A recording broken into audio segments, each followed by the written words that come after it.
المشاهدون الأكارم، أسعد الله مساءكم أينما كنتم بكل خير. نشرة الأخبار نقدمها لكم من تلفزيون دولة إريتريا، نستهلها كالعادة بأبرز العناوين.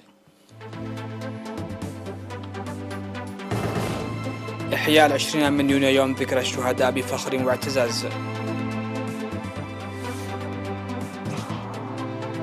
الإريتريون في الخارج يجددون عهدهم لتحمل أمانة الشهداء. فقرات فنية وثقافية بمناسبة 20 من يونيو في مدينة مندفرة. معطل شرطي وخطف أكثر من 80 طالبا في هجوم على مدرسة بنيجيريا. أنطونيو غوتريش أمينا عاما لولاية ثانية حتى 2026. والسلطة الفلسطينية تلقي اتفاقا مع إسرائيل حول لقاحات فيروس كورونا. أهلا بكم إلى تفاصيل النشرة. تم إحياء 20 من يونيو يوم الشهداء الأبرار في الداخل والخارج بفخر واعتزاز، وفي مراسم إحياء الذكرى التي جرت على مستوى البلاد عند 8 صباحا في مقبرة الشهداء بأسمر، والتي اقتصرت على وضع أكاليل الزهور. وضع فخامة الرئيس ياسر أفورقي أكاليل الزهور تمجيدا للشهداء الأبطال الذين ضحوا بحياتهم الغالية من أجل عزة الوطن ورفعته. كما أحيت المناسبة الجليلة في كافة أقاليم البلاد بوضع أكاليل الزهور في مقابر الشهداء وتنظيم برامج التشجير وفقرات فنية وثقافية تعظم المناسبة، ووفق التوجيه الذي أصدرته اللجنة الوطنية لتنسيق الاحتفالات وضعا في الاعتبار للإجراءات الاحترازية لمكافحة جائحة كورونا. قام جميع المواطنون مساء 19 من يونيو بإضاءة الشموع لإحياء ذكرى الشهداء في المنازل وأماكن تواجدهم مراعاة للإجراءات الاحترازية. في غضون ذلك جرت كالعادة وقفة صمت لدقيقة حداد على أرواح الشهداء في الساعة 1 ظهر اليوم الأحد 20 من يونيو عبر الفضائية وإذاعة صوت الجماهير الإريترية. أحيا خلالها الإريتريون في الداخل والخارج الذكرى المجيدة من منازلهم.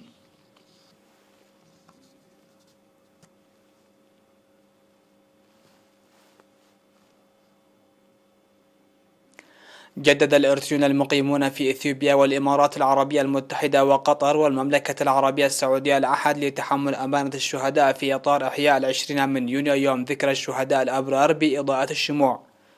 وتم إحياء الذكرى المجيدة في العاصمة الإثيوبية أديس أبابا بحضور أعضاء سفارة الإريتريا وكذلك مندوب الاتحاد الأفريقي والمفوضية الاقتصادية لمنظمة الأمم المتحدة في إفريقيا. وألقى سفير إريتريا في إثيوبيا سيد سمرير رسوم في فعاليات الذكرى المكتفية بحضور أعضاء السفارة الإريتريا وضعا في الاعتبار أوضاع جائحة كورونا الحالية كلمة قال فيها إن ما يميز إحياء الذكرى لهذا العام أنها تحيا في الفترة التي ينتقل فيها الشعب الإريتري إلى آفاق جديدة بعد إفشاله بتصديه القوي الحملات العسكرية المعلنة ومؤامرات مخفية ومعلنة للقضاء عليه ككيان ووطن. وفادت المعلومات الواردة بأن المناسبة الجليلة حافلة بفقرات فنية غنائية وقصائد شعرية عكست رزانة وعظمة المناسبة. وفي فعاليات الذكرى المماثلة التي أقيمت في جدة بالمملكة العربية السعودية أوضح بأن 93% من 774 مواطن تحملوا مسؤولية تبني 1534 أسرة شهيد منذ بدء تبني أسر الشهداء عام 2005، فيما توجد أعمال المواطنون الباقون على قيد التنفيذ. في غضون ذلك قدمت شهادات تقديرية ل40 مواطن أوفوا بكل واجباتهم حسب ما تعاهدوا به، وتم العهد لتحمل مسؤولية تبني 54 أسرة الشهيد جديدة حسب المعلومات الواردة. كما جدد الإريتريون في قطر وأبو ظبي وشمال الإمارات عهدهم في إطار فعاليات إحياء الذكرى المنتظمة لتنفيذ وصايا الشهداء.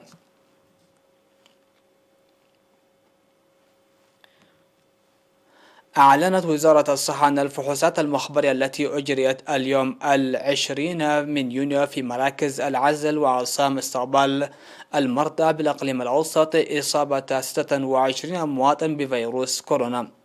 في غضون ذلك شفي 36 مرضى كورونا كانوا يتلقون الرعاية الصحية اللازمة في مستشفيات الإقليم الأوسط.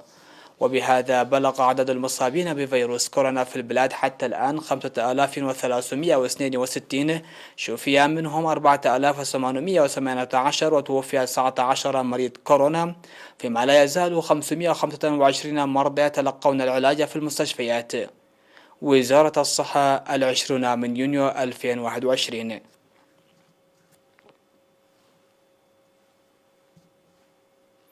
احتضنت قاعة قدح باشا في حاضرة الإقليم الجنوبي مدينة مندفر عرض فني وثقافي أعد بمناسبة 20 من يونيو يوم الشهداء.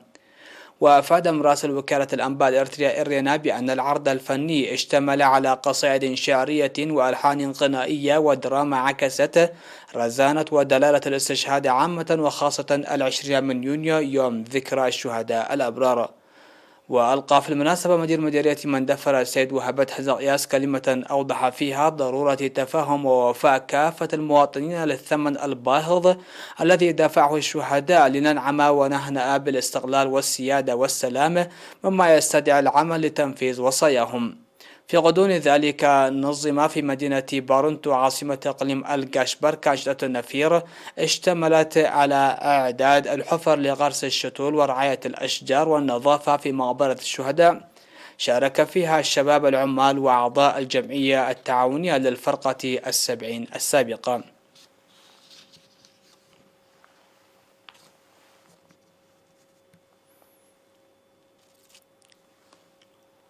قدم المواطنون في ضاحية ماعيني بمديرية غوداي في الإقليم الأوسط بمناسبة 20 من يونيو يوم ذكرى الشهداء الأبرار دعما ماليا ل67 أسرة شهيد. وأوضح مدير ضاحية ماعيني السيد تولدي الزولدي أن الدعم المقدم يجري للمرة الرابعة، حيث تبرع المواطنون هذا العام ب350 ألف نعفة ل420 أسرة الشهيد والأسر المحتاجة. من جهة ثانية دشن اليوم 20 من يونيو نصب تذكاري قام ببنائه المواطنون في منطقة حزحز بالعاصمة أسمرة. وألقت مدير مديرية عداق حموس السيدة صالحة محمد كلمة في مراسم التدشين عبرت فيها عن أمنياتها الكبيرة بأن يساهم النصب التذكاري المشيد بما يمثل مسيرة نضالنا وقيمنا الثورية دور كبير في توريث التاريخ للأجيال المتعاقبة.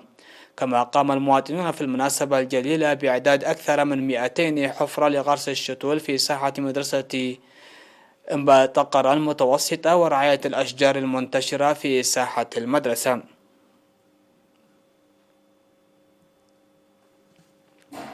أعلن السيد فراي محاري مسؤول فرع وزارة العمل والرعاية الاجتماعية في الإقليم الجنوبي بأن الإقليم قدم خلال الأشهر الستة الماضية أكثر من 35 مليون نعفة لأسر الشهداء. وأوضح توزيع 221 ألف نعفة تبرع به الإرتريون في الخارج على 57 أسرة شهيد. وأشار السيد فراي إلى أن المواطنين في الداخل يقومون بمساعدة أسر الشهداء في موسم الزراعة وغيرها عبر الدعم العضلي المقدم في المناسبات إضافة إلى الدعم المالي، مناشدا لمواصلة العمل النبيل بأعلى مستوى. وتوضح تقارير مكتب العمل والرعاية الاجتماعية في الإقليم الجنوبي بأن الحكومة دفعت في عام 2020 أكثر من 70 مليون نعفة لأسر الشهداء. كما قدم دعم مالي قدره حوالي 2,670 ألف نعفة ل 632 أسرة شهيد محتاجة. مشاهدينا فاصل قصير ومن ثم نعود لمتابعة الأنباء على الصعيد العالمي، فابقوا معنا.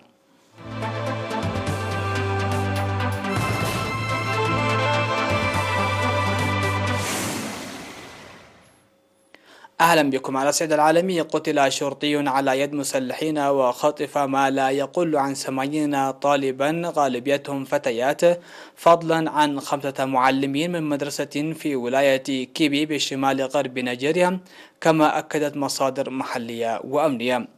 واستهدف الهجوم مدرسة اتحادية حكومية في بلدة برنين ياوري النائية، فيما أعلن المتحدث باسم شرطة كيبي بأن قوات الأمن تبحث في غابة قريبة عن الطلاب والمعلمين المخطوفين، وذكر معلم بالمدرسة أن المسلحين خطفوا أكثر من 80 طالبا معظمهم فتيات، بينما صرح المتحدث باسم شرطة كيبي نافع أبو بكر بأن المسلحين قتلوا شرطيا خلال تبادل إطلاق النار، وأطلقوا النار على طالب يجري علاجه الآن. والهجوم هو ثالث واقعة خطف خلال 3 أسابيع في شمال غرب نيجيريا تنسبها السلطات إلى عصابات تطلب فداء. صادقت الجمعية العامة للأمم المتحدة على تولي رئيس الوزراء البرتغالي السابق أنطونيو غوتيريز الأمانة العامة للأمم المتحدة لولاية ثانية بين العامين 2022 و 2026. وسبق أن أعطى مجلس الأمن الدولي الذي يعد قراره أساسا في آلية التعيين موافقة في 8 يونيو على تولي غوتيريش المنصب لولاية ثانية.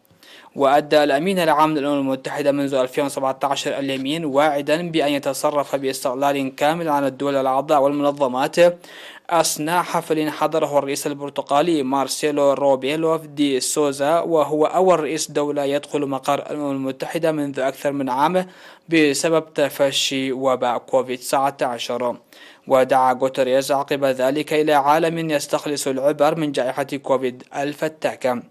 وللتذكير، غوتيريز هو رئيس وزراء برتغالي سابق والمفوض السامي السابق للأمم المتحدة لشؤون اللاجئين بين عامي 2005 و 2015.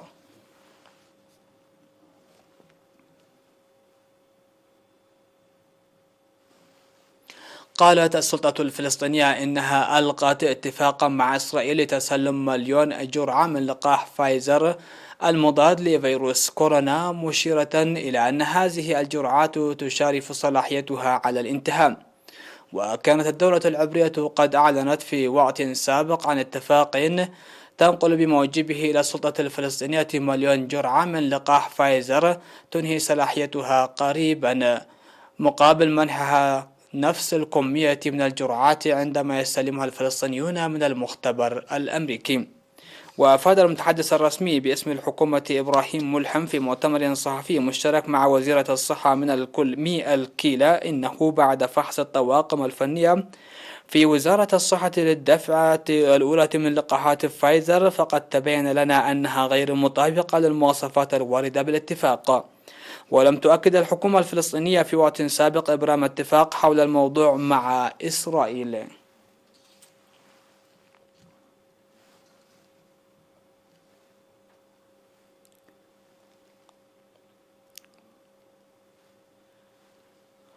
ثار الجبلان البركانيان إثنا وسترومبولي في إيطاليا مجددا وفق حمامهما، ونثرا حمامهما في السماء. وذكر المعهد الوطني للجيوفيزياء وعلم البراكين أن إثنا الذي يبلغ ارتفاعه 3300 متر ويقع في صقلية ثار من فوهته الجنوبية الشرقية.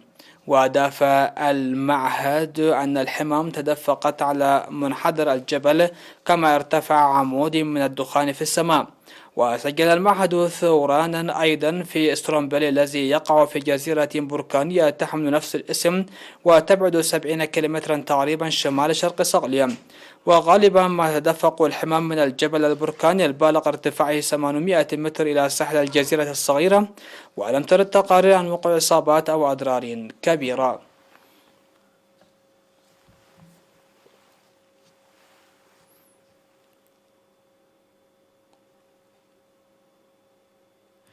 مشاهدينا الكرام، نهاية النشرة إليكم أهم ما جاء فيها. إحياء 20 يونيو يوم ذكرى الشهداء بفخر واعتزاز. الإريتريون في الخارج يجددون عهدهم لتحمل أمانة الشهداء. فقرات فنية وثقافية بمناسبة 20 يونيو في مدينة مندفرة. معطل شرطي وخطف أكثر من 80 طالبا في هجوم على مدرسة بنيجيريا. أنطونيو غوتيريش أمينا عاما لولاية ثانية حتى 2026. والسلطة الفلسطينية تلغي اتفاقا مع إسرائيل حول لقاحات فيروس كورونا. مشاهدينا، هكذا نكون قد وصلنا وإياكم إلى نهاية نشرة هذا المساء. دمتم في أمان الله.